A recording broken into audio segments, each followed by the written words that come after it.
Well, province-wide, nakita naman natin na walang untoward incidents. May mga opposing candidates, may mga unopposed, may doon yung mga may katunggali, but the candidate aspirants and their supporters nakikooperate na maging matiwasay yung ating pag-receive ng certificates of candidacy province-wide.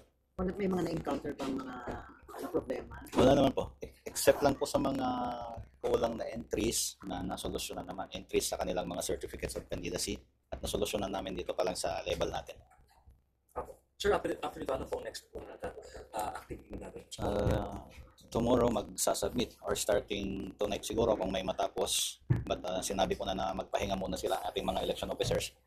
Submission ng mga na-receive nila sa kanilang opisina dadalhin dito sa provincial office, and we night time siguro ng October 9 or maaga sa October 10 bring that to Manila for submission and verification by the Law Department and the Election Records Statistics Department. Sa mga gusto pong mag-withdraw, sir, pwede pa? Anytime naman yan, wala na nga lang substitute. And then, of course, sa mga independent, talagang walang substitute yun.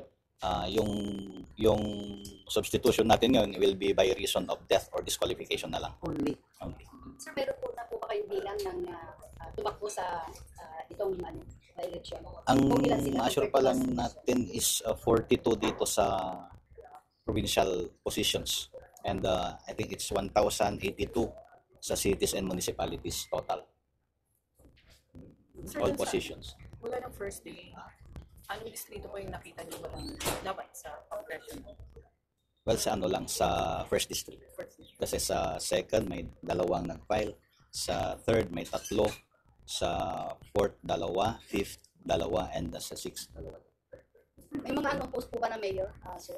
Wala pang report yung mga data pa lang. Yung sa ERB, sa mga botante po, kailan po yung ERB will, the election registration boards will start their hearing proceedings on October 14.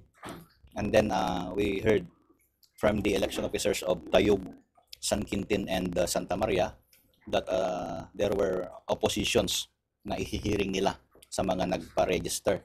So medyo matatagalan yun dahil yun, kailangan nilang mag-ocular inspection, patawag yung mga subject voters at mabigyan sila ng opportunity na patunayan na talagang sila ay registered or residents doon sa barangays kung saan nila in-register at nang sila ay either ma-approve or ma-deny yung kanilang application for registration.